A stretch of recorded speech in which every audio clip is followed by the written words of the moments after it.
Dave with the special monthly Demo Day stream. Hi everybody, welcome. So, it's been a minute since we've done one of these, last month. So, for those that don't know, every month I like to do a little showcase of some demos that I've found and just share them. They could be games that have been recommended to me or ones that I've also found through just browsing Steam or learning about them in passing, or just through social media, which has been a very common thing for me. I've been finding a lot of really interesting demos, and I've got 4 to share with you all today. So, yeah, I will say, also to preface, for VOD watchers, the VOD for this stream is split into the 4 parts that each demo will take up. So they're going to be 4 individual videos as opposed to one big stream. So yeah, just letting you know that now. So that'll be why there's 4 separate videos for one stream. So yeah, that's it. And for today, I'm going to start us off with a very interesting demo for a game that I learned about that looks... It feels akin to Disco Elysium in terms of style when I first saw this, and I was very intrigued, so I wanted to give it a try, because I'm down for anything that tries to elicit the same kind of energy that Disco Elysium did. That being, it'll capture.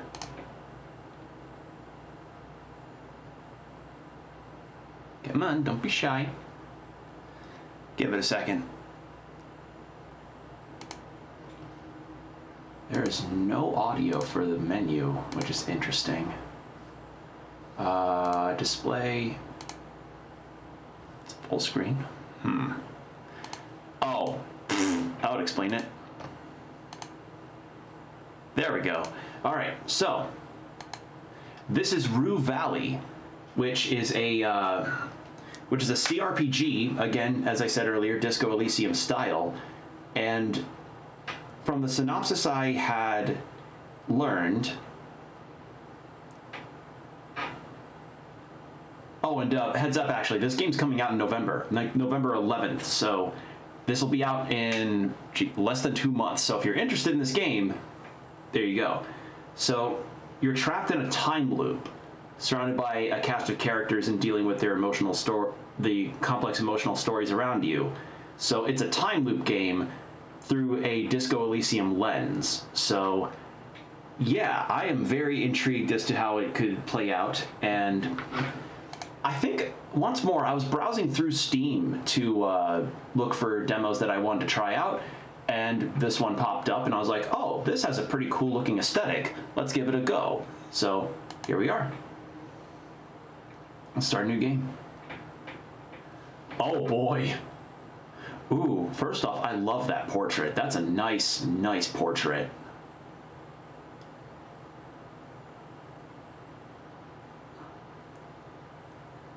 So we have a full-on character creation section here. And I did also see that this game is compatible with controllers. But for CRPGs, I'm going to say keyboard and mouse all the way, since you get really precise inputs, and it's all good on that front. So, what do we have here? Define character personality. So we have... Oh, Jesus, is that all of our points? Oh, my God. Okay, so... Decisional. Switch traits. Impatient to reckless, and then indecisive to paranoid. You feel neither calculated nor impulsive, but alert and confident. If only you could stay in the state of perfect focus. Ambivert. You're neither introverted nor extroverted, and you feel equally fine completely alone as you do surrounded by a huge crowd of people. Mindful. And for emotional, mindful. You're aware of emotions and don't pretend they aren't important, but you won't let them overwhelm you. Okay. So we have decisional, social, and emotional. What does it mean to switch traits? Okay. I think... Can I take that off? Okay, let's do this.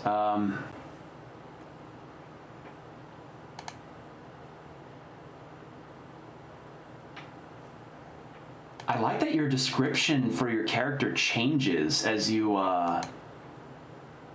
assign points. That's really neat.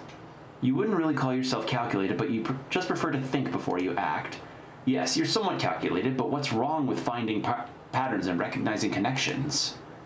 You know, you're pretty calculated. You're often overthinking stuff and are generally very cautious.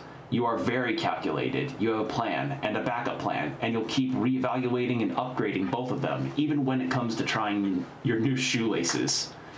They may call you too calculated, but what if they are only saying it to confuse you? What's in it for them? Better think it over.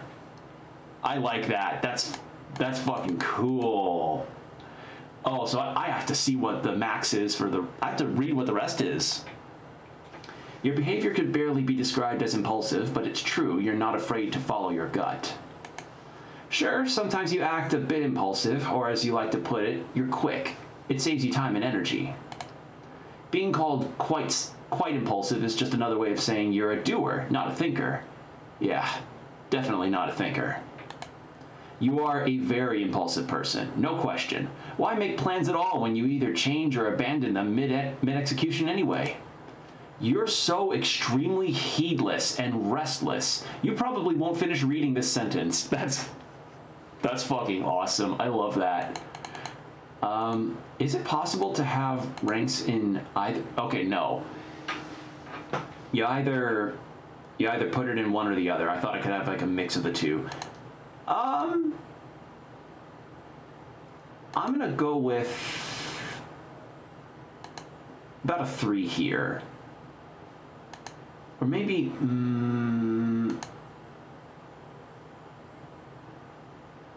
yeah, I have a habit of overthinking. That looks fine for me. Now then, we have secretive and awkward, or nosy and arrogant. Let's read these. As a barely extroverted person, you have no problem with spending time alone, but sharing the highs and lows of life with someone else is always preferable. You're somewhat extroverted. You often actively seek ways to prolong conversations more than is strictly necessary. Yes, you're quite extroverted, but not to the extent that leaves people nonplussed. Plus, it's more of a +3 to be precise, but That's okay, I'm gonna like this game's writing. Being a very extroverted person only means you're assertive and open, not pushy and vain. Am I right or am I right? And as an extremely extroverted person, you seek others and their attention at all costs. Only with them and through them is your existence meaningful. Okay, so yeah, the downside is like, you want to be around people, but you just cannot bear to be by yourself in any capacity. Okay, that's cool. What about the introverted scale? Being barely introverted, you're fine with socializing most of the time, but communication does leave you exhausted sometimes.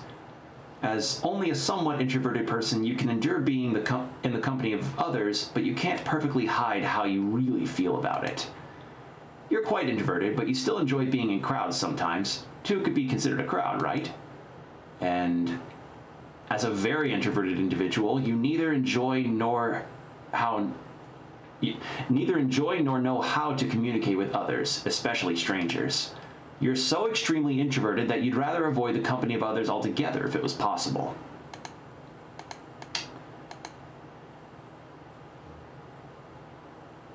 I'm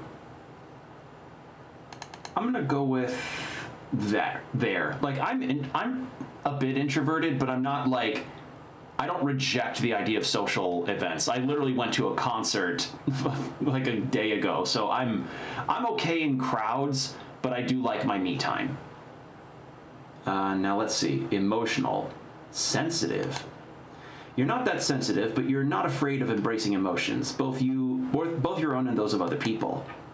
As a somewhat sensitive person, you easily empathize with others and are prone to surrender to your own emotions. Being a quite sensitive person, you see life as a struggle, especially when they tell you to just chill. As a highly sensitive person, you recognize life for what it is, a constant roller coaster of joy and suffering. In your experience, mostly suffering. If I told you you're hypersensitive, you'd surely burst into tears, and for a good reason. It's the most horrible curse, and there's no one to blame for it but yourself. Ow. Okay. And then we go to the indifferent. You're not that indifferent of a person, but you do find it easy to distance yourself from emotions, both yours and those of other people. Being a somewhat indifferent person means you realize that emotions exist, but you usually ignore them. You're quite indifferent, and you've been told that you act like you're divorced from any emotion, but you never really thought of yourself as a cold, uncaring person. They say you're an awfully indifferent guy, but you couldn't care less. No need for acting or fake smiles, or real smiles for that matter. And then being extremely indifferent means you're a stone surrounded by the chaos of the world's emotions. Nothing touches you. Okay, so I'm guessing these personality points are... I'm guessing... Okay, so do these go away if I just hold the wake up and then it's all of this? Okay, so I have to assign all of them. That's the other deal.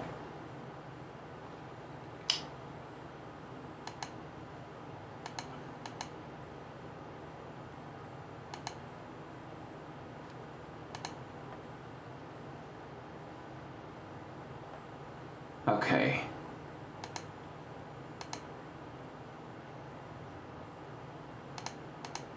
See. So I'm not really getting... Okay, so switching traits. So this is not the extreme version, it's just a part of it that you can get. So then what's the...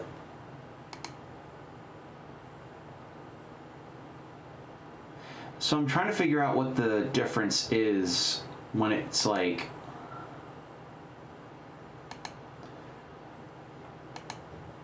I'm trying to see what the difference might be if it's like you pick a trait here. Oh, wait, maybe it's like you get one of those skills now and then you can get the other as you level up more?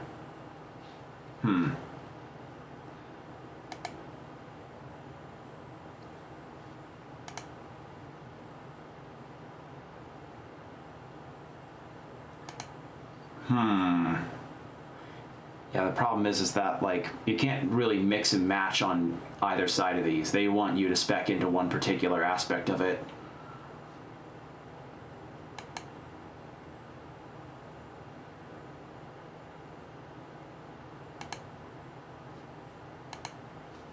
And I have to assign all these points.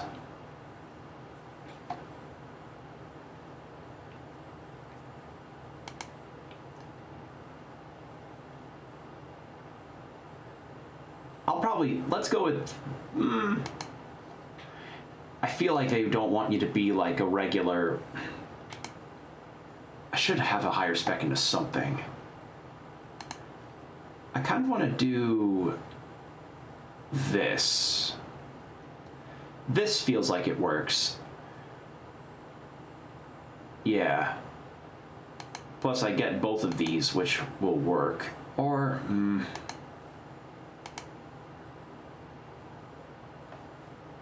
it is the demo, so I...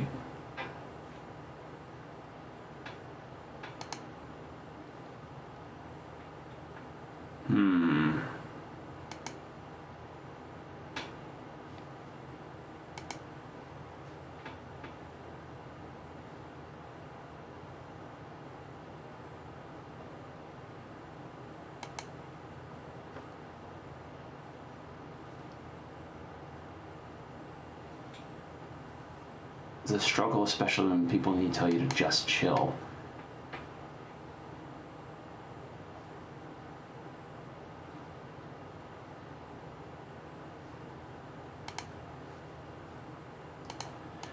Yeah, I'll put it into that. I think this works. Well, I'm gonna go round out like this. At least I think this may be good. I don't know. Again, not played this game before, so we'll see how this works. Hold the wake up.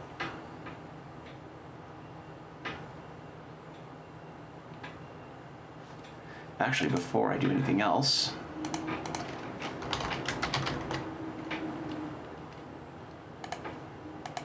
there we go. Okay, total lack of motivation. What is this? It's not that you don't want to do all sorts of things, it's more like you lack the capacity to even initiate most of them. What is left of you is a creature driven by its basic needs and quirks. So is that like a status ailment? Yeah, it is. Stats effect. Limited interaction. Okay. Interesting. Let's see. Indecisive. Well, now let's not make any rash decisions. We should look at it from the other side as well. You're just a normal private person, but people keep asking you personal questions over and over again. People may prefer comedy, but life only writes dramas.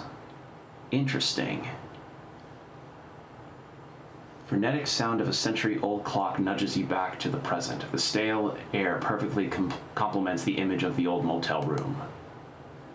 Okay, so that gets me to the menu. Oh, there's voice acting. Okay. Let's see. Traits. Your personality traits determine your dialogue options. Some options will only be available if you have a certain trait, while others might be blocked by that same trait. Remember, traits are neither good nor bad. They're a crucial part of role-playing a character with a real personality. I see. Just nod. He smiles and nods back.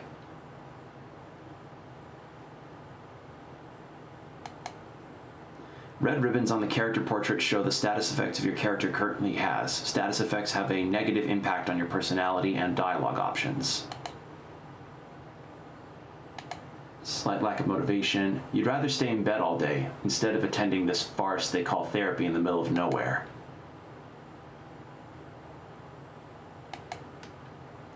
Your personality is represented in the part of your screen that shows your personality axis that you defined during character creation, as well as the trait that you chose. Select hover over a trait to see what it does. I like that. That's actually really cool.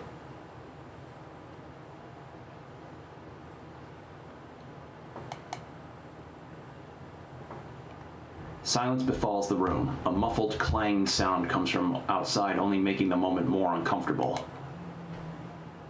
I'll try.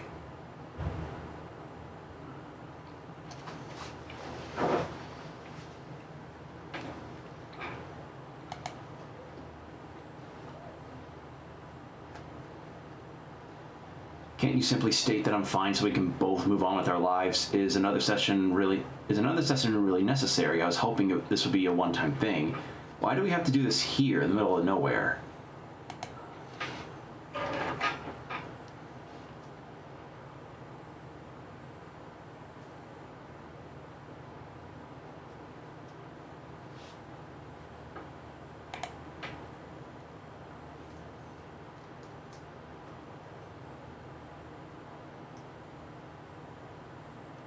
I love this 3D art style. This is really cool. Like the sketchy line work in it kind of evokes like it evokes like looking at a older indie cartoon.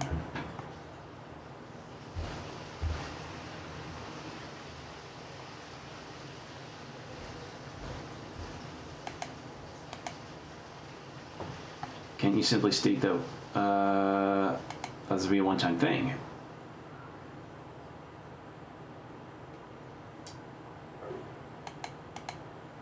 Your case. Not so long ago, nobody cared about what you do, yet now suddenly your business is everyone's business.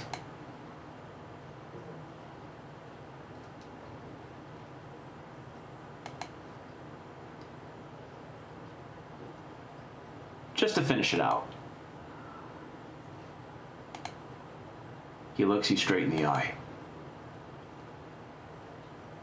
Oh, we got in some trouble.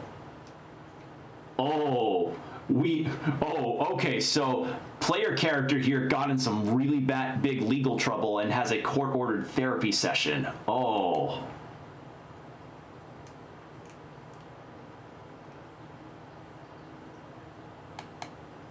He looks away, stern-faced. He glances at the clock, almost too fast for you to notice.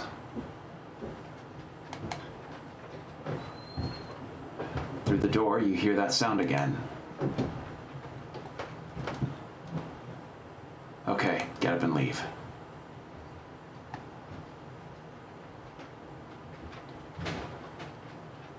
Oh, next to you is the source of the clangs. You hear from inside. A young woman beating up an old vending machine. All right, run. Click to run. Could she be here for therapy as well? She's pounding the life out of the poor machine. Who knows? But unlike you, she definitely looks like she needs it. Poor woman. She should consult a real professional, not a charlatan like Dr. Fink. Nobody needs to be sent away from their home in this dump, regardless of their mental state. I don't like either of these options. And yet, what is to be done with lunatics like her? Let them rage around freely, yelling and kicking vending machines wherever they go. While they're breaking the law, they should be sent to prison. There must be a better way to help a distressed person. Perhaps you should speak with her to see if you could help somehow. Or is that too much to ask her right now? Blocked by lack of motivation. Wow. Okay. Jesus. The machine wheezes in suffering.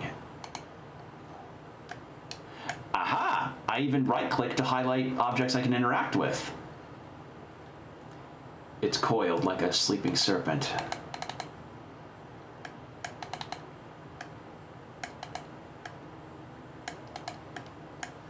Can I click the vending machine? Not coming any closer until the angry person's gone. What's this for? Looks uncomfortable. Trash. Hobo trash time. Hobo cop. Return of Hobo cop. Plastic bottles, some empty, others half empty.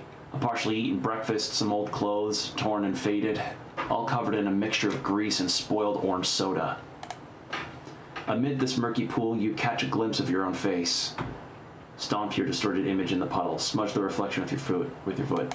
Just walk away. Okay, so we are staying in this. Why are we conducting our free Wi-Fi, AC, phone clean rooms, cable TV vending machine? Why are we having a therapy session in a motel? That's really weird.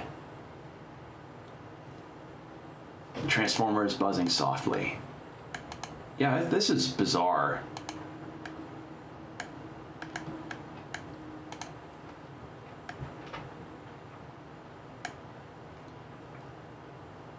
It was already late afternoon when you saw the sign for the first time, as the bus door opened and a wave of desert heat hit you in the face. All the other passengers of the almost empty bus remained seated, each lost in their own world. None of them paid any attention to you as you gathered your belongings and prepared to leave the bus. Remember an older woman. Sitting in the back of the bus, her nose was buried in a book during the whole trip. Her wrinkled face was contorted in a look of intense concentration, as if she were trying to solve some complex puzzle. There was a young person with pink hair. They were scrolling through their phone with a bored expression, seemingly completely disinterested in their surroundings, as if they lacked any real connection to the outside world.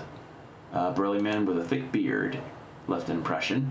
He was leaning against the window, staring out at the desolate landscape with a faraway look in his eyes. He seemed lost in thought, as if trying to make sense of something that had happened to him a long time ago. Don't want to think about them. And why would you, even as you were disembarking from the bus? They meant nothing to you. But outside, next to the bus sign, Dr. Fink's smiling eyes were watching you. His brow dripping with sweat in the intense desert heat. He was already analyzing me, trying to think of anything he could use to keep me here as long as possible. Welcome to the Rue Valley, he proclaimed, like some poorly written NPC from an outdated video game. I'm Dr. Fink, your therapist for the duration of your stay here. It happened less than 2 hours ago, yet it feels like an eternity has passed since.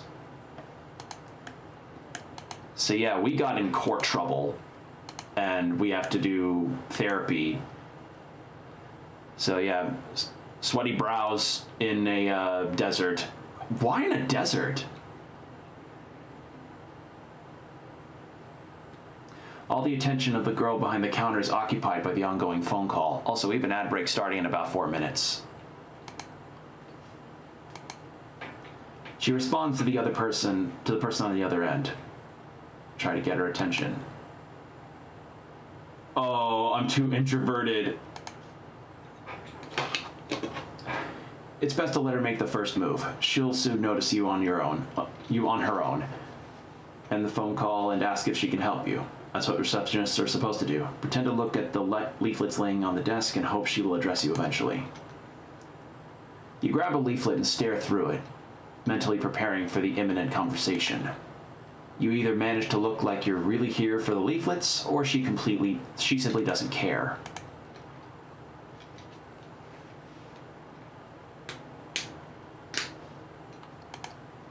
She says to the person on the other side of the call. After a few dozen anxiety-filled seconds, you finally realize she's not about to cut her call short just because you happen to show up. Killing time. In the game, time in the game does not progress outside of dialogue, so in order to wait until certain events happen, you need to find a way to kill time. Usually you can do that with various items and interactions around you. For example, reading a book, scrolling through your phone, or just chilling in a cozy chair. We have a phone? Hold on. Okay, so what have we got here? A list of rules. You can't be bothered with that right now.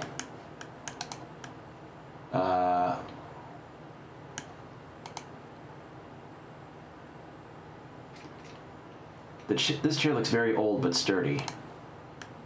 I want to explore the upstairs section.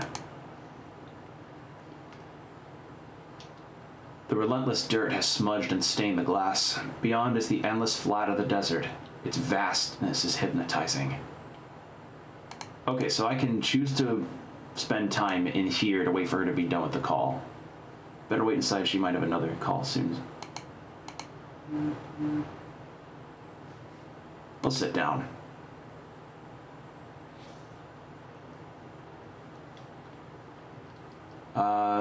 A chair is not a bed, but let's be honest, it's better than standing. Mess with your phone while you wait. The phone bleeps to life with a lock screen that is obviously years old. If it wasn't a collection of pixels, it would be musty with age and neglect. Play a quick match of hyper-casual protagonists. Scroll through your feed to kill some time. Until she finishes the call. You start scrolling through stale memes, boring news articles, beach photos of ex-acquaintances, and poorly targeted sponsor posts. Scroll some more. In one picture, a grinning middle-aged stranger is apparently showcasing his newest baby. Thanks to a cleverly applied filter, both of them sport donkey ears. Scroll some more. In an overly long and arguably racist video, a non-native speaker is repeatedly making embarrassing linguistic errors. They often turn out to be unintentional double entendres. Hilarity ensues. Jesus. Continue scrolling.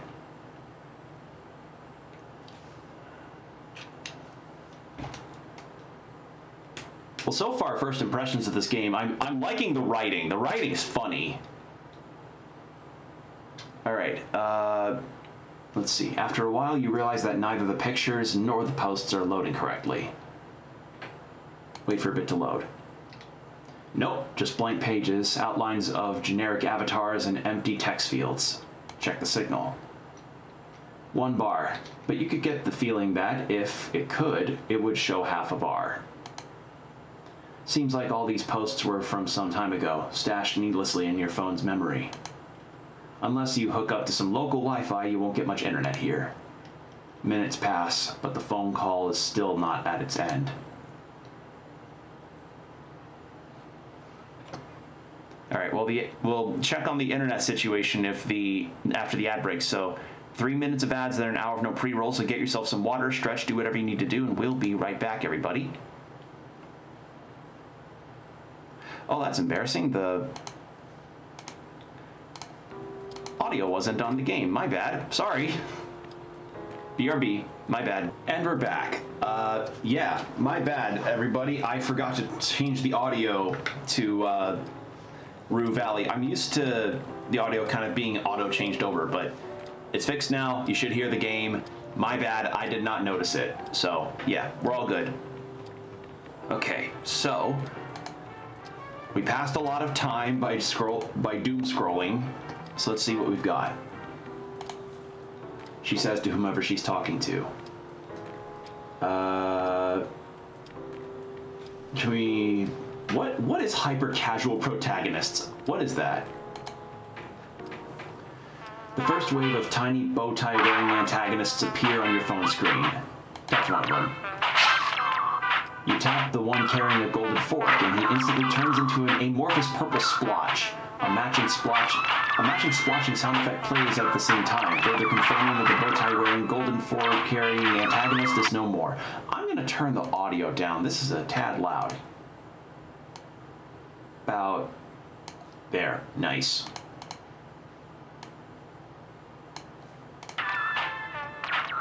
Better. Guess I'm supposed to squash them all. Sign, continue squashing them. I kind of wanted to go through the feed more, but I wanted to see what the game entailed.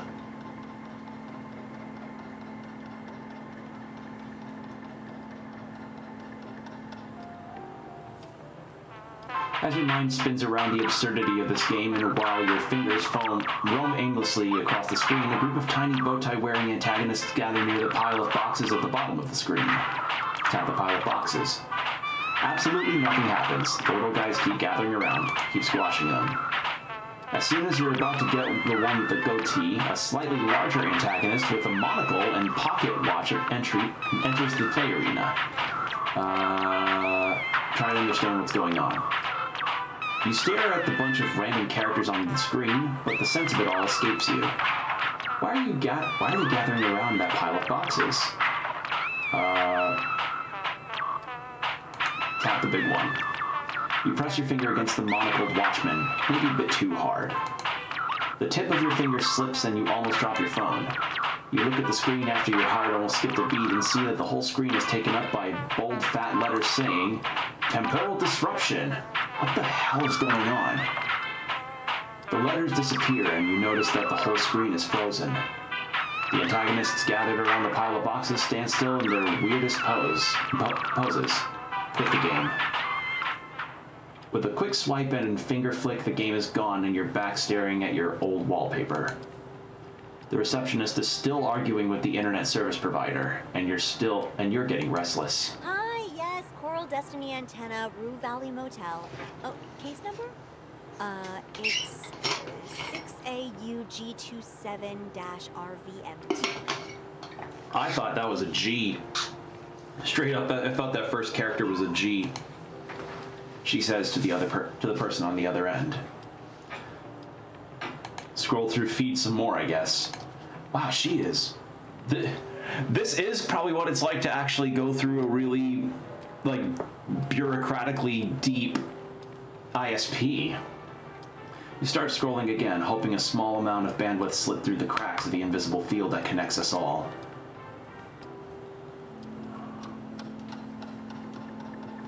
Okay, I don't think she's getting off this call anytime soon.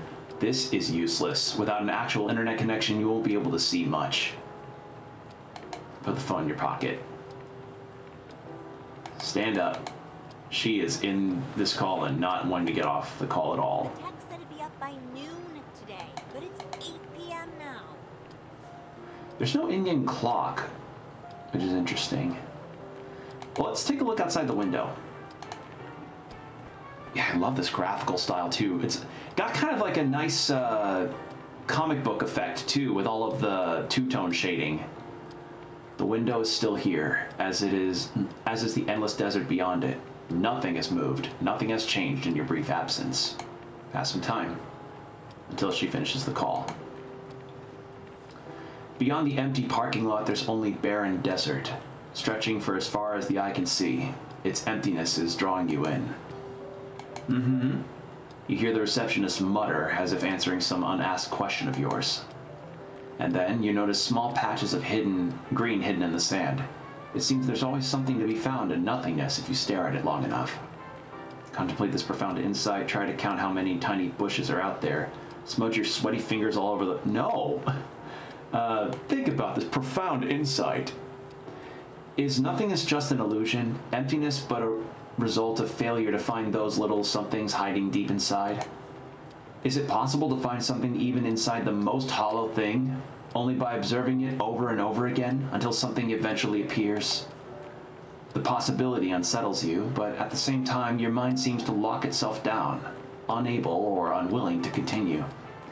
So you stay in this clinch, unwilling to discard the thought, but unable to proceed.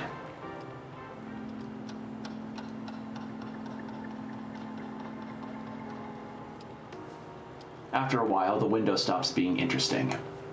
Time goes by and the girl at the reception desk is still talking. Misheard. No, she said Sunday noon. I wrote it down. I'm not... Sunday or later. That's... No. This is such a waste of time. Finally, the girl hangs up, ending the forever call. Hi! Can I help you? I would have hung up earlier if I knew you were waiting for me. You're too quiet.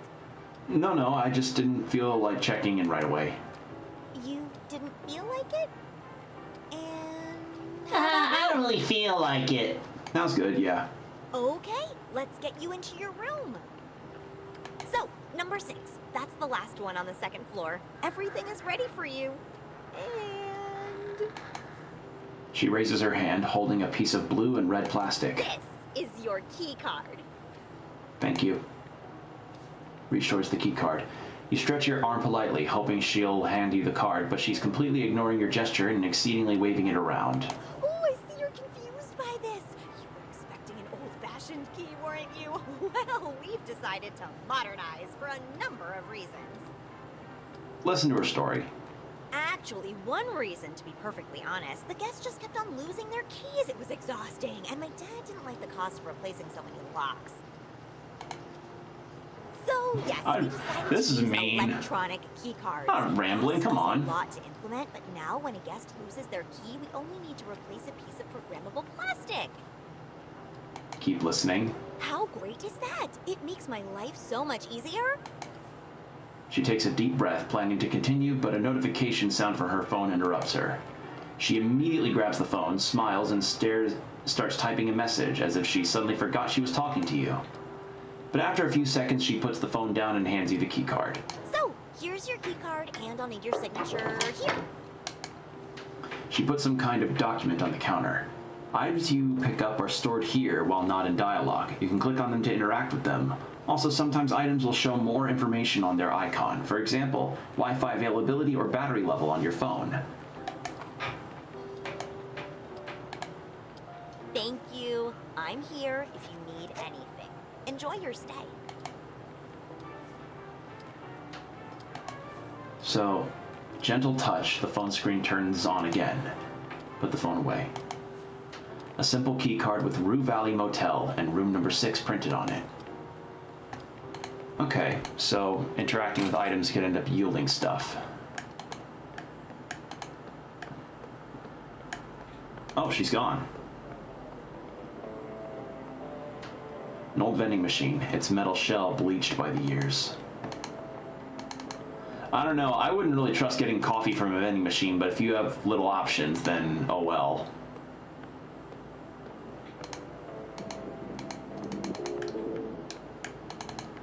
Okay, so only my door's able to be interacted with. The paint is peeling from the wood of the door, but number 6 is new, shiny, and chrome. Unlock it with your key. A tiny green dot of light shows up near the knob. The door is unlocked. Enter the room.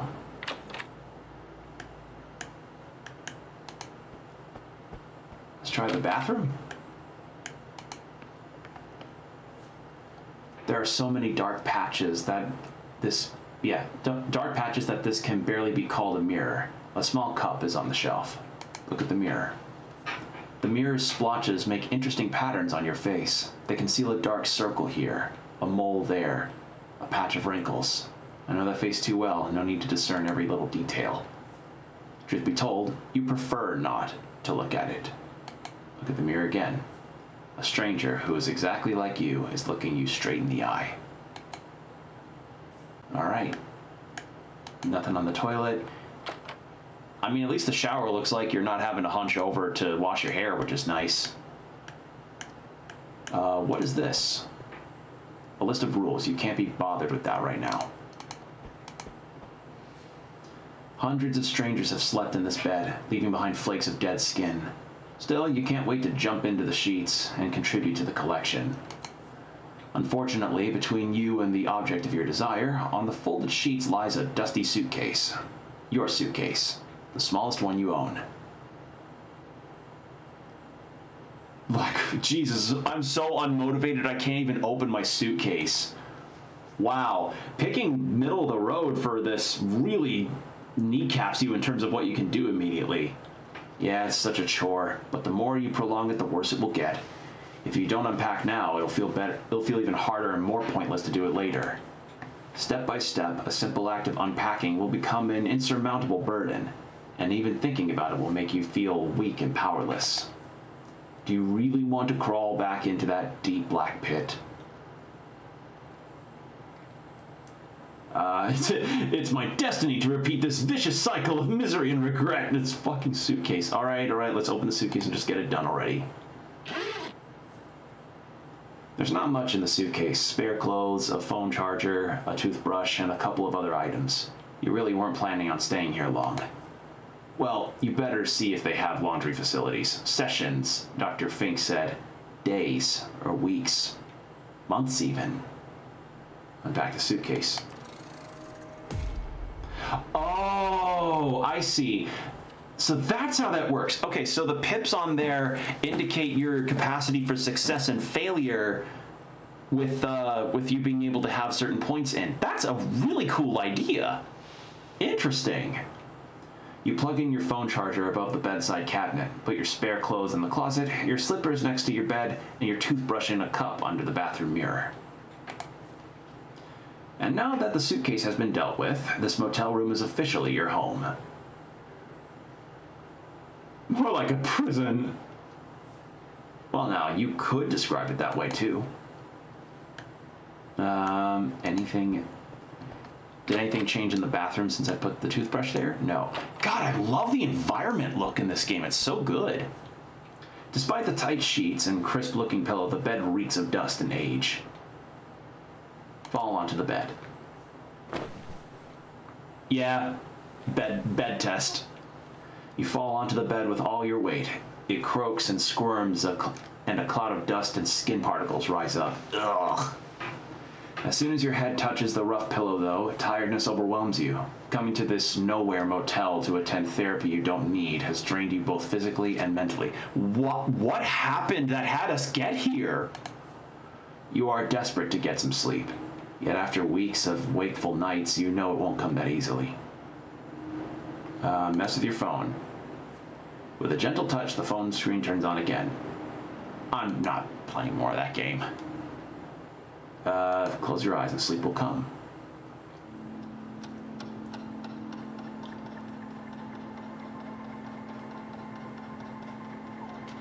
So you probably get different kinds of status afflictions depending on your stats that you may have here, which is really interesting. I'm interested to see what else it could have.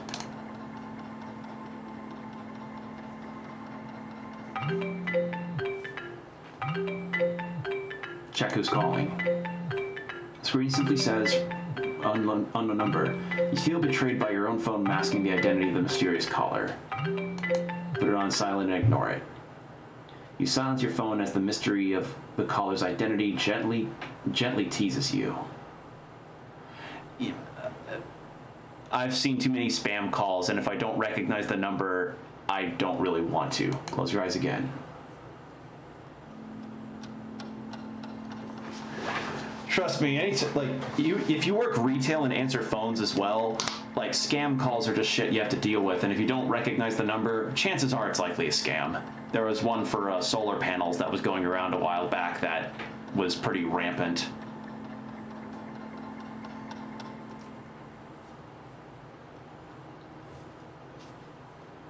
As As your mind begins to drift, reality fades away.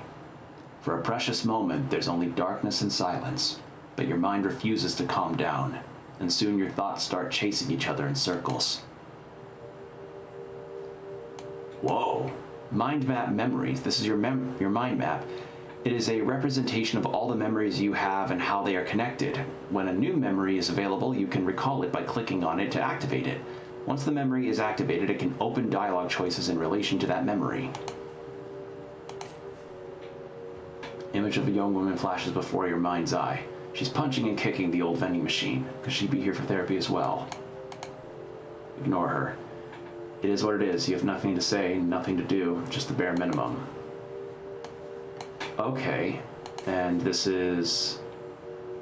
Yep, this is our therapist. Out of the swirling images, the bushy eyebrows of your new psychotherapist emerge, bouncing up and down as he talks.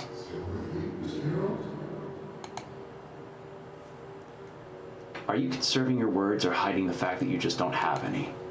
I bet it's the latter.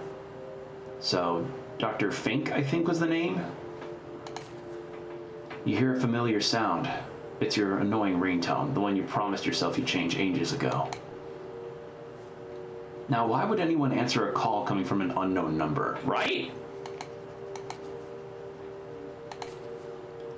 From the blur of half-formed memories and impressions, an image of the receptionist emerges. You're desperately trying to catch her attention, but she's completely engrossed in the ongoing phone call. Pretend to look at the leaflets laying on the desk. What a pathetic attempt at acting. Or were you a bad actor on purpose, hoping she'd take pity on you? Listen, I didn't want to interrupt her call. As your consciousness keeps spinning around, the carousel of recent experiences warps into a single vision, suspended between sleeping and waking. Suspended between sleep and waking. Remorse? Wait, what the fuck is going on here? You find yourself staring at the smallest suitcase you own, perched on rumpled motel sheets. Everything is packed. Clothes, phone charger, toothbrush, and a couple of other items. I'm ready to go home. As you reach for the handle, you notice a toothless gap, as if the suitcase forgot to fully exhale. Then, the gap widens just a little, and something shifts inside. The suitcase jerks. It's just a fault. Better shut it tight first. But the suitcase feels too alive. With a soundless hiss, the seams split and a snake's head appears, lidless eyes fixed on yours. Shut it now. You slam the lid down, the latch snaps shut, silencing the hisses. For now. I gotta get rid of the suitcase. Let's shove it under the bed and get out of here. Out of sight, out of mind. As you descend the stairs, midday heat pricks your neck with sweat as you think of everything you left inside of the suitcase. Just clothes, phone charger, toothbrush, and a couple of other items. You enter the reception area. No one's here, and even the AC is turned off. The air is hostile and heavy. I can't wait here, it's too hot. Ooh, this music. On a desk, a stack of pristine checkout forms sits beside a pen. Perhaps you can just do it yourself. Yes, let's get it over with. Name, date of birth, length of stay, but a single mischievous drop of ink escapes the pen and begins swelling into a blot, a puddle, a pond, spreading across the form as sweat spreads across your skin. Snatch another form and start over. You slap the new form over the old one. The blot seeps upward. Your sweat drips downward. The paper becomes a battleground of stains. Your tongue feels swollen, your throat dry. It's no use, just keep writing. You write all the words in black on completely black paper and sign it in black. Not your fault after all. You did what you could. Now it's time to leave and find something to drink. Get out already. The parking lot shimmers in the heat, asphalt soft underfoot. Across it, the vending machine glows like a mirage, its glass fogged with condensation. Insert coin and press button. The machine hums, lights flickering, but no bottle comes out. Insert coin, press button. You drop another coin, clink, press, hum, still nothing. Insert coin. Press the button. The world narrows to the clink of metal. The press of your finger. The machine's empty whir. Maybe this time it'll work.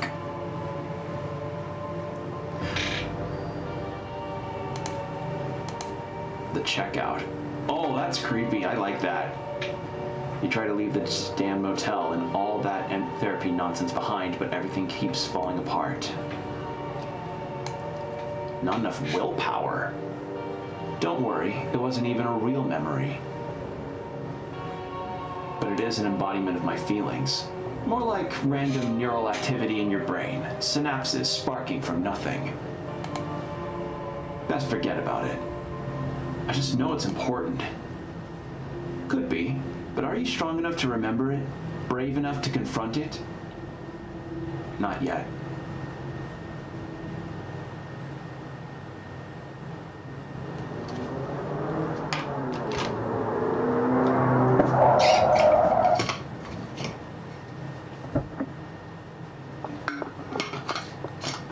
The sound of a car engine and screeching tires urges you to open your eyes, bringing you back to miserable reality once again. Your head is still spinning in a whirlwind of uncontrollable thoughts. Your nostrils pick up a scary smell of dust, and your throat is as dry as a desert. Status effects. Some status effects can have a greater impact on your personality. Thirsty, for example, nudges you just 1 point towards the impulsive side. But some other status effects have a much greater influence and in some cases drastically change the personality you defined in character. Oh, so you can have status ailments that make you go onto a different side of the table. Oh, that's fun. Ooh, that fucks with you. That's cool. That's really interesting. Yeah, so I lost a point. It was foolish to hope you'd fall asleep. Get up and find some water. I'm guessing maybe it's not a good idea to go for the bathroom water here. I imagine the tap water here is not good. Now what in the hell? God damn it! You hear the man yell from inside his vehicle. Even through the tinted windshield, you can feel his frustration. Come on, start, you piece of shit! The voice acting's really good so far. I'm sad I'm sad y'all didn't hear the therapist. His voice is really, really nice. Again, my bad on that. I did not see that the, I didn't see that the audio didn't change. Judging by the careless driving you just witnessed, the man is either under the influence or just another patient of Dr. Fink's. That maniac's gonna kill somebody. Most likely himself. Come to think of it, could it be that's exactly what he's trying to do? I'd rather not think about this right now. Right, let's find something to drink.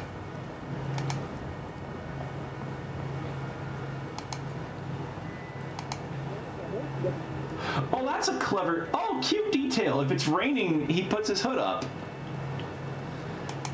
God, I'm not gonna get over these I'm not getting over these environments. These are awesome. Oh. You jump as if someone jabbed you in the stomach.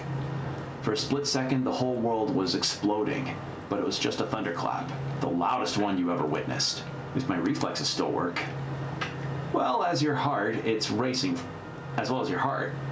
from the sudden shock. But there's nothing to use this unwanted excess of adrenaline for, so it keeps lingering, eating you from the inside out while you stand alone and thirsty in the middle of the empty parking lot.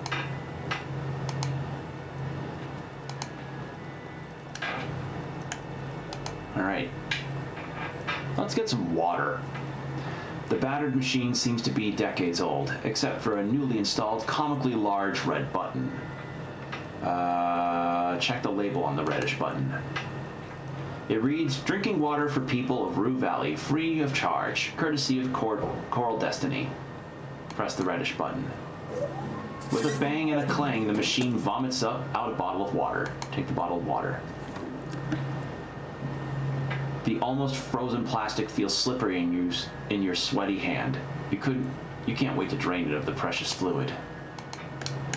My precious fluid.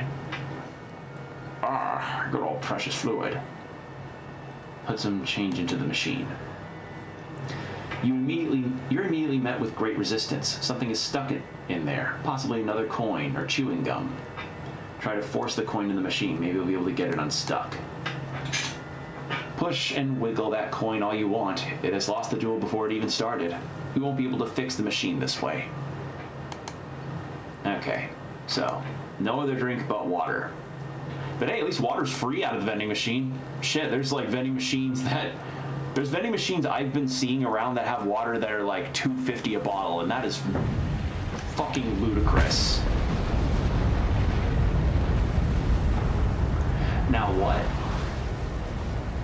Suddenly the night sky turns blood red, and you feel an infinite scream passing through everything. Unbearable anxiety washes over you. Get away. But you can't run away from the whole sky on fire any better than you can run from your own past. Anxious apprehension. At least I don't have to face it. Close your eyes.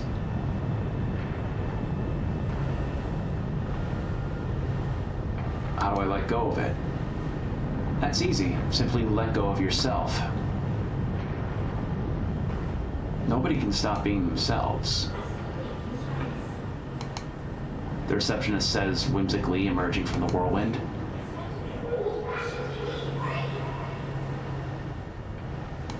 No, I was expecting an answer. But the receptionist disappears, and instead the fiery sky begins burning its way through the darkness, cutting several straight, narrow slits into your closed eyelids. I want this to stop. Well then, keep craving, keep clinging, keep suffering. I have no choice. Red sky is seeping through the cuts in your eyelids, forming a number.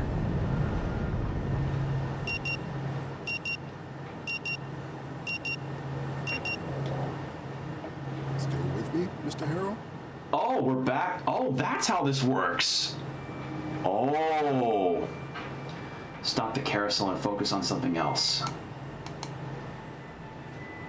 Surely there's something pleasant to think about instead of this bushy-eyebrowed psychotherapist and this court-mandated therapy. Think of something soothing. But Dr. Fink only seems to become more real. Mr. Harrell, can you hear me? Yes, sorry. It's all right. I love the designs of the characters too. I like Dr. Fink's look. It's got totally the therapist look. And again, really good voice acting. He pauses for a moment. I'm aware that you may be experiencing a slight lack of motivation. You will surely be coming back to this condition.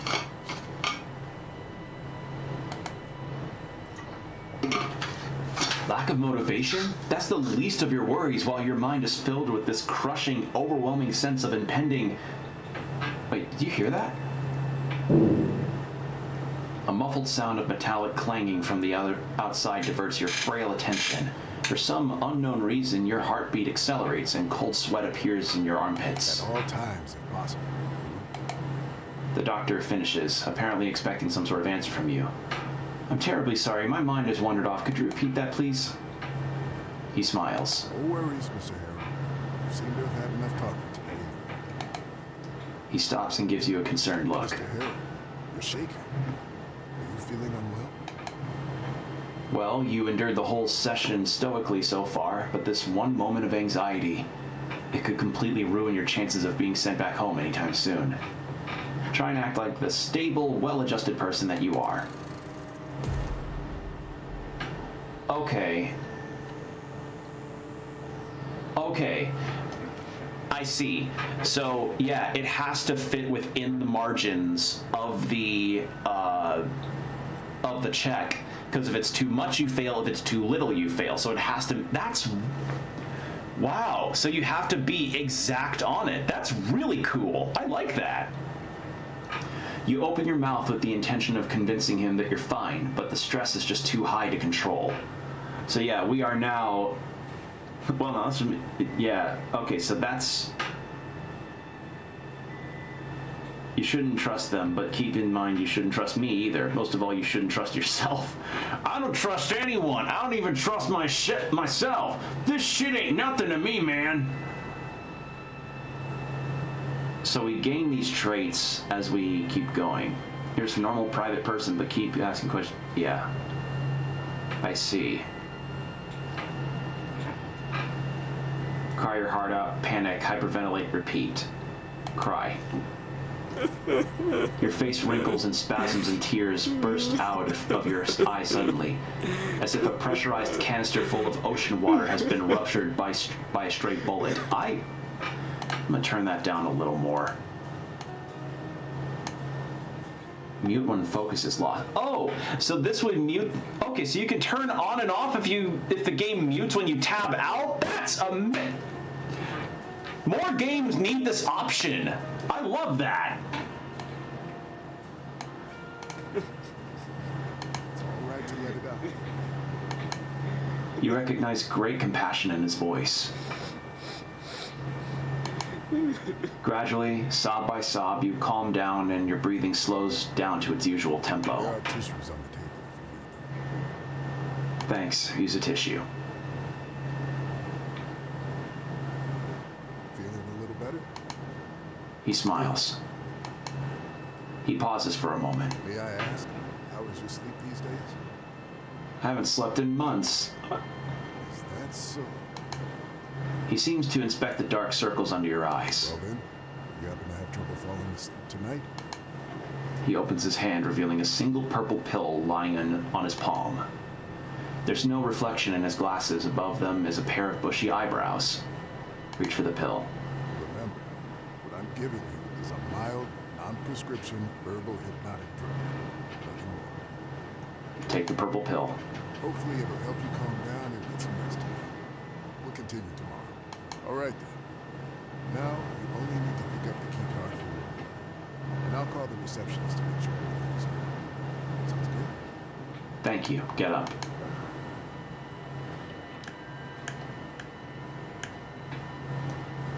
Now, what is in here? Is that the bathroom? The exit is behind you. That's the bathroom. May I use it, please? Of course. What is this? The book's cover is dominated by a stunning redhead, her face elegantly made up, her dress tight, shadows gather all around her, but a gun in her hand shows she's ready for any threat. Not to mention that with that decolletage, she's definitely dressed to kill. I think that's how you pronounce it, decolletage. Above the woman, the title, Lilith Undercover, below, the author's name, T.J. Sampson.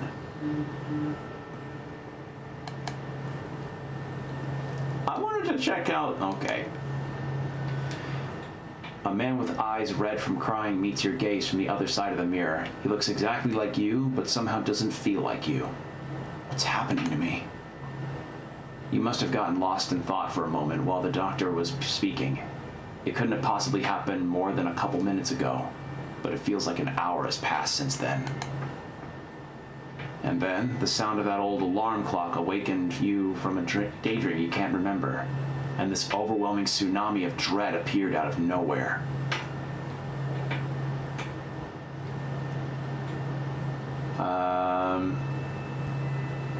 Something fishy about this mirror. Splash some water in your face to calm yourself down. As soon as you turn on the tap, a horrible smell fills your nostrils. It's like there's a plumbing issue in hell and all that blocked sewage is feeding directly into this faucet. When you see the water streaming out of the tap, it's a robust shade of jet black mixed with chunks of silt. Change my mind, I am not gonna fucking touch that. Yikes. The tap lets out a sad squeal.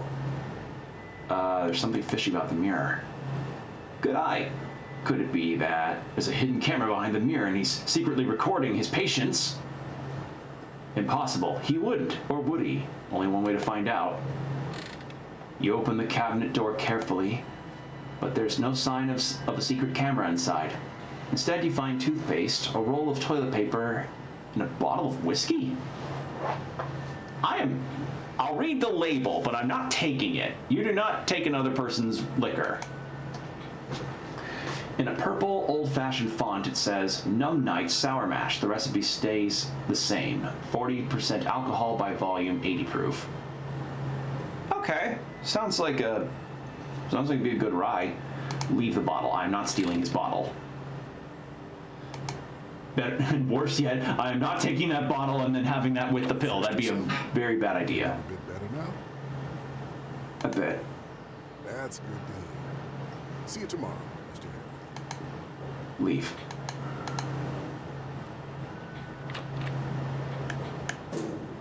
The source of the clangs is a young woman beating up an old vending machine. For some unknown reason, looking at her makes you even more nervous. Okay, so each day we're getting new versions of dialogue and stuff.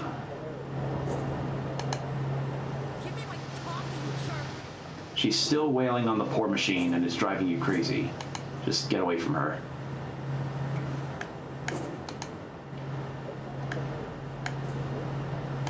Machine wheezes.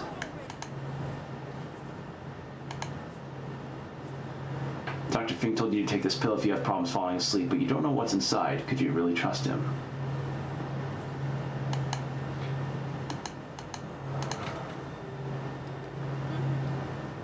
All the attention of the girl behind the counter is being hogged by the ongoing phone call.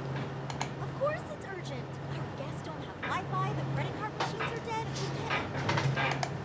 She pauses for a second. Hold on, I have someone on the other line. She presses a button on her phone. Hello, reception? Oh, what can I do for you, Dr. Fink? Wi-Fi, She pauses again and directs her gaze toward you. Yes, he's here. Of course, no problem. In an instant, the realization dawns on you. Because of your crying outburst at the end of the session, Dr. Fink must have just warned the receptionist of your condition. Avert your eyes. She touches the button again. Hello? I'm very sorry. I will have to call you back later. Bye. She ends the call and turns to you. Hello, Mr. Harrow. How are you? Are you ready to check in? She continues in the same breath without waiting for your answer. Everything is in perfect order. Don't you worry a bit about anything. Sorry. Apology accepted. Okay, let's get you into your room. Her voice is full of enthusiasm. So, number 6. That's the last one on the second floor. Everything is ready for you. And She raises her hand holding a piece of blue and red plastic. this is your key card. Nod and wait for her to put it on the counter. Oh, I see you're confused by this. You were expecting an old-fashioned... So is it the same deal? She's excitedly waving the card around in her head. Well, we did... She suddenly curtails her excitement as if remembered something. Or as if she remembered something. I'm very tired. Perhaps I'll tell you about it some other time. It's a really interesting story. Yes, I'm exhausted. Here. She hands over the key card and puts some kind of document on the I'll counter. just need your signature. Read the document first. They won't get you this way, and don't forget that small print. Oh, are you a lawyer, perhaps? She interrupts you curtly. Why do you ask? Oh, just that, people usually sign it without reading. It's probably the same in every motel. I bet my father copied it from a template he found online or something. I prefer to know what I'm signing, thank you very much. Continue reading. You read the whole document and do your best to find a hidden loophole or suspicious wording they may try to use against you. But alas, you can't find anything. If only you were a lawyer. Well, time to click the I agree button and prepare for the unknown consequences. Sign the document. Thank you for your trust, sir. I am liking the writing in this. This is really fun. She says with a barely visible smirk. I'm here if you need anything. Enjoy your stay. Bye.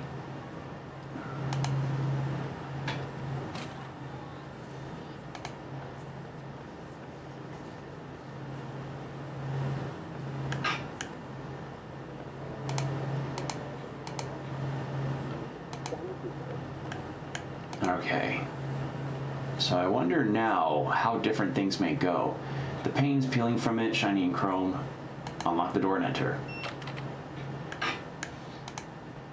Anything different about the mirror with dialogue in that? There are so many dark patches in the cat that this can barely be called a mirror. Swallow the purple hill, some water. As soon as you turn on the tap, a horrible smell fills the room as a stream of black water flows out of the old pipe. Yet somehow this doesn't surprise you. Instead, it's almost like you expected it to happen. Swallowing the pill dry sounds like a far less disgusting task than putting even a drop of that tap liquid inside your body. Force the pill down your throat. Using saliva as a lubricant, you help the purple pill find its way into your stomach. You have no idea how long it will take until its effects kick in, so there's nothing to do but wait.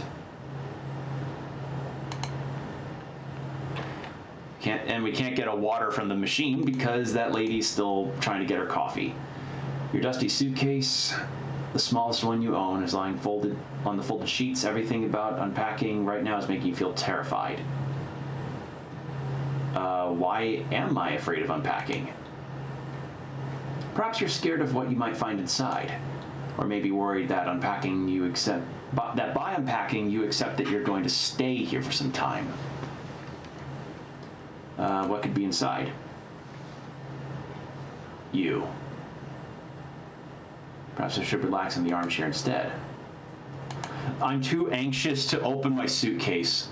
Jesus Christ. This armchair looks exactly like the one in Dr. Fink's room. Sit down.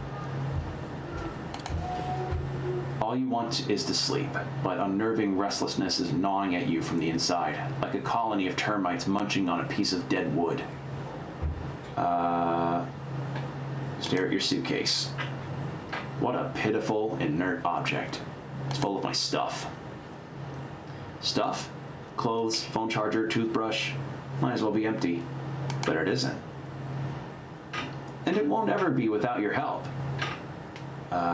Mess with your phone. Is there anything different? Scroll through your feed. You start scrolling, but every post looks like you've already seen it before. Same old, same old. Well, I'm not playing hyper-casual protagonists. Sleep will come.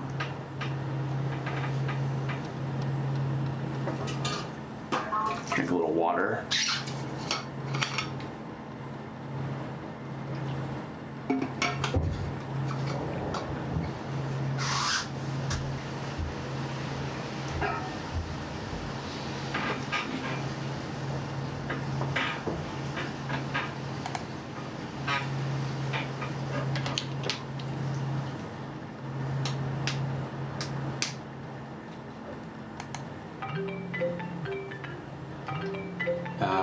Your ears are pierced by a ringtone that you swore to change years ago. Check who's calling.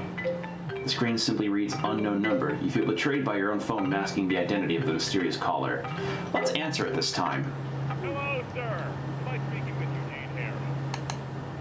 The line crackles heavily as if the man is speaking from the distant past. What can I do for you? Well, Mr. Harrow, the real question is, what can we do for you? Oh, God. My name is Percy Rugger, and I'm a senior sales executive at Ulterior Paralegal Exploits Consultancy. We'd like to offer our help regarding your case. Who gave you this number? Well, Mr. Harrow, to be honest, I don't even have your number. It was randomly selected by the computer. The privacy of our potential clients is among our core values here at Ulterior Oh, sure. Consultancy, I can assure you. Oh, yeah, that's rich. We totally...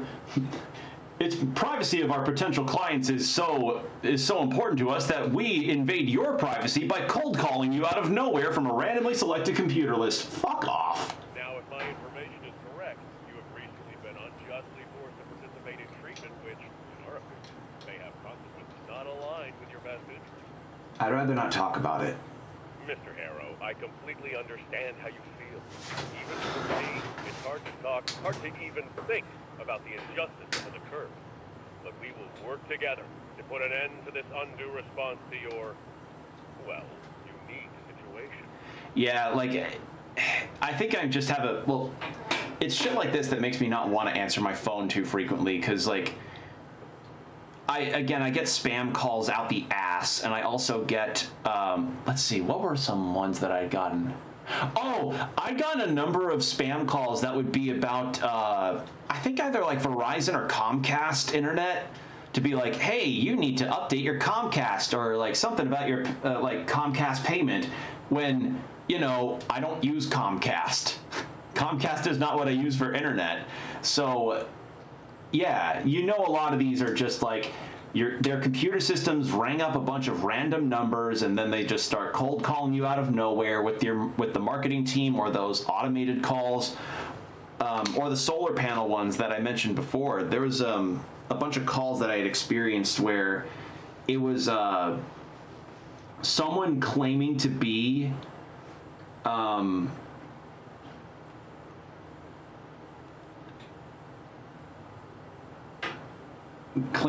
a part of like a solar panel distributor, or like a solar panel salesperson that was talking to me about installing solar panels, but I was like, no, we're good. I'm okay with what I've got. And then I did a tad bit of research, and it turns out that very same call had been circulating around people. So yeah, like, I don't trust unknown numbers a lot, which, you know, I wish that didn't have to be the case sometimes, because I still remember that story about a hiker that got lost and didn't pick up emergency service calls because they didn't recognize the number, and it was just like, well, why would I answer a number I don't recognize? Because it might be spam. That's how bad it gets.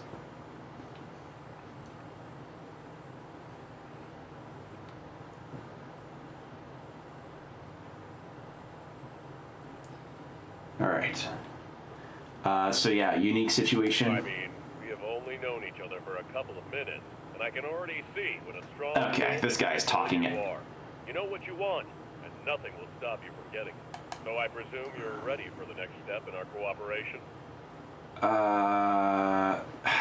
Damn it, I wouldn't be indecisive about this. Oh, or getting cold called by the military. Because oh God, here's a fucking story. I was attempted to, some Marine cold call was trying to get me to join the Marines, and I expressed my disinterest, and I won't say exactly what the guy said, but he definitely did not give a very dignified reply to me. So yeah, I don't trust cold calls of any capacity that are trying to get me to do something. What do I have to decide right now? This is all happening so suddenly. I completely understand what you're trying to say, Mr. Harrow. To make things easier for you, I'll simply write down your general consent here and forward your case to my colleagues in our paralegal department. No. They'll contact you shortly. No! Well, Mr. Harrow, it was a colossal pleasure talking with you. Cheers! Before you have a chance to say anything, the phone line is already dead. But at least you now know you're not the only one who realizes the absurdity of this mandatory psychotherapy. Close your eyes again. Oh God, shit, now I'm embroiled in a paralegal scam. No!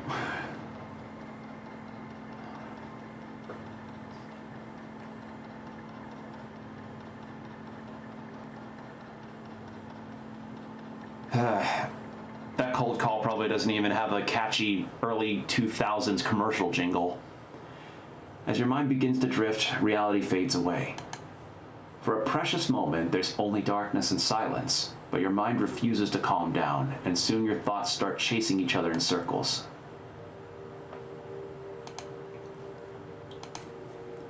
Suddenly, the night sky turns blood red, and you feel an infinite scream passing through everything. Unbearable anxiety engulfs you. Get away. But you can't run away from the whole sky being on fire any better than you can from your own past. And suddenly everything happened again. Everything again, but nothing after.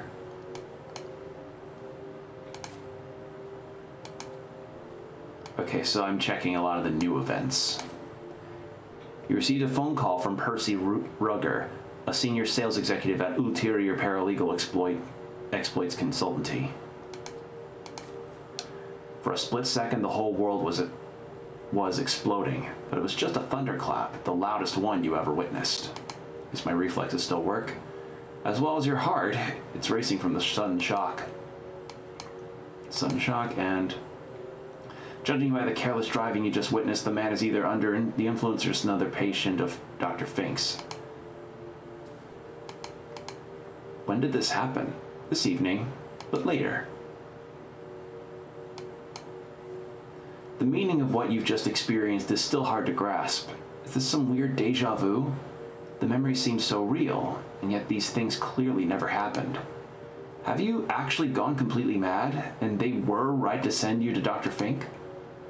But what if the careless driver really does show up? What if lightning actually strikes the motel and the night sky turns red? Mind map intentions. The combination of several specific memories can create an idea, and with enough inspiration or willpower points, you can turn that idea into an intention. Intention opens new dialogue options that will lead you through the journey of completing that intention. Keep in mind that not all that you intend can be successfully achieved. So then I click this, memory or fantasy. I am loving this. How could you remember something that is yet to happen? Then again, why would you imagine events so specific? Not enough willpower. Fuck. You want to get up and find out if these strange memories will play out in reality, or if it all is but the fever dream of a lunatic.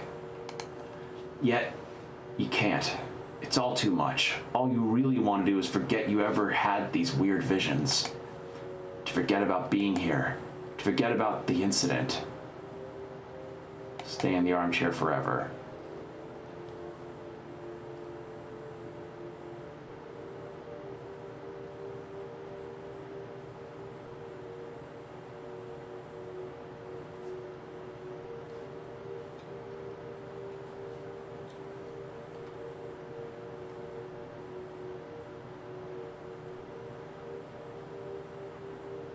Well, then back to the phone. All right. Close your eyes again. But gradually your thoughts begin to slow down and your consciousness lightens in feverish grip on you. Also, ad break in 4 minutes, heads up. To remorse. Status locked, anxious apprehension. Oh, I'm not in apprehension anymore. Was it the purple pill? It doesn't matter. Nothing matters. Embrace the sweet relief.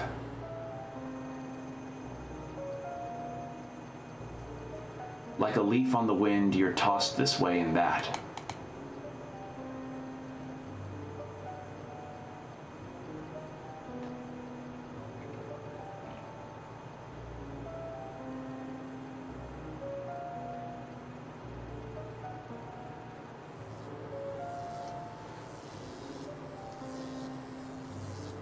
But what is this?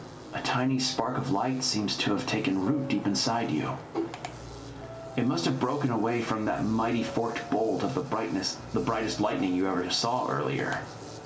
A spark still without shape, still without purpose, but full of potential. The sound of the loudest thunder jerks you out of your slumber. Oh, I lost my total lack of motivation. Oh, interesting. The speck of energy, now fully grown, is pulsing in your chest. You remember this feeling. Inspirations. Inspiration points are small sparks of inspiration that you can use to motivate ideas and turn them into intentions. Be aware that when you spend inspiration points, they are gone for good. Okay. And as you finally recognize what it is, your pathetic attempt at forgetting about what you experienced earlier is shattered. So if I go into here, you have to find out if the careless driver showed up again. You must know if the sky will really be set ablaze.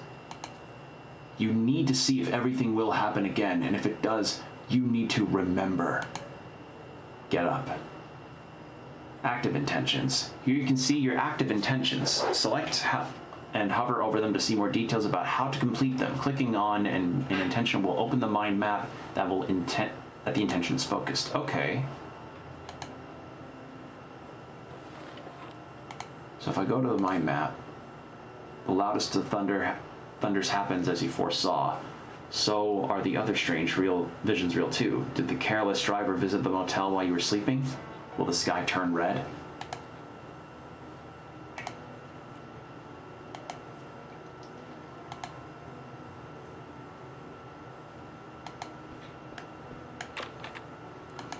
Let's see. The rain has slackened off, and you see nothing out of the ordinary, nothing you could put your finger on. If the careless driver visited the motel, he has surely left already while you were sleeping. Yet as you exit the room, the hair rises on the back of your neck and an eerie sensation takes hold of you. Glance towards the parking lot. As you stare at the reflections on the wet, dark asphalt, the memory begins unfolding in your mind again. He enters the car, starts the engine, and then he hits the transformer while driving in reverse, smashing his rear light before driving away in a cloud of smoke. If this really happened, you may be able to find some evidence down there. That's right. Alright, well the ad break's about to start, so I'm gonna go into BRB. So 3 minutes of ads, then an hour of no pre-roll, so get yourself some water, stretch, do whatever you need to do, and we'll be right back. And we're back. Thank you for your patience, everybody. Alright, now then, let's continue. Yeah, I don't mind a longer demo, because it's been a while, so I wanted to maybe give an extended look to this, because, as I said, this game intrigued me when I first noticed it. Alright. Alright, so next we check the transformer to see if it got broken. As you come closer to the transformer, you immediately notice a couple of red plastic shards. Inspect the transformer. The transformer doesn't show any obvious signs of the impact. Look at the shards. There are several small ones scattered all around, translucent triangles and rhomboids. The largest of them is lying right next to the transformer, shiny and wet, boldly staring at you from the dirty asphalt. Expect the largest shard. This shard is obviously part of a broken tail light. This means he's been here already. There's no other option. Or is there? It could have been lying here for days or some other vehicle. I knew it. I would find something here, and I did. Like, we saw this before, and now we see it again. Oh, I like the positioning of the light with the radius here. It's really cool. So it has to be true. There it goes. And then, before you can wrap your head around all this, the skies are once again set ablaze, exactly as you remembered, only confusing you even further. What will happen now? Will you find yourself back at Dr. Fink's office in a moment? Will you remember anything? Or was this a one-time thing that the evening will now continue as if nothing happened? Befuddled, you cast your gaze on your wristwatch. It's 8:47 p.m. Okay, there's the time. From now on, you will have the exact time displayed here. Pay attention to it because in Rue Valley, situations change when the time changes. Characters might leave some locations and arrive at others. Their mood might change and they might act differently at different times. All right.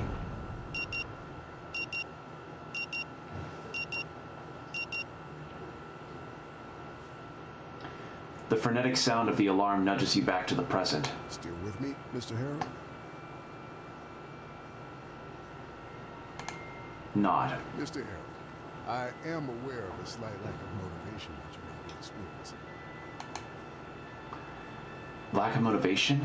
You are motivated. You just need to remember. To remember? Yes, there's something very important. A muffled sound of metallic clanging comes from outside and interrupts your train of thought. And suddenly an image of a young woman punching and kicking the old vending machine emerges in your mind. But like the first rock in an avalanche, it's inevitably followed by others, and more memories start emerging. The receptionist, the thunder, the mysterious driver, and finally that of yourself, standing in front of the transformer under the fiery sky, hoping you won't forget everything again.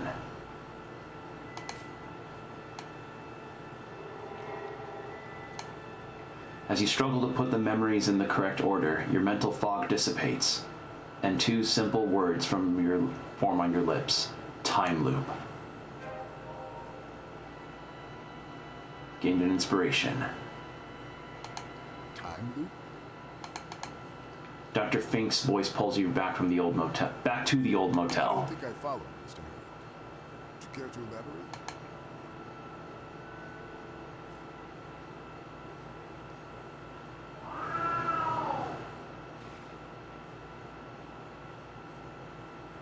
And that's it. Wow. Okay. Well, that was Rue Valley. as you can see, they have a survey that you can fill out for the demo. What a cool game! I really liked this. Only thing that I would recommend is that maybe have some title screen music. That's just kind of it. I don't know if that was a glitch that I experienced or if that's just not in the game yet, but otherwise, holy shit, this game's fun. I really like the writing. The writing's funny. I like the ideas behind the character creation and the very more psychological part of character building, which is really fun.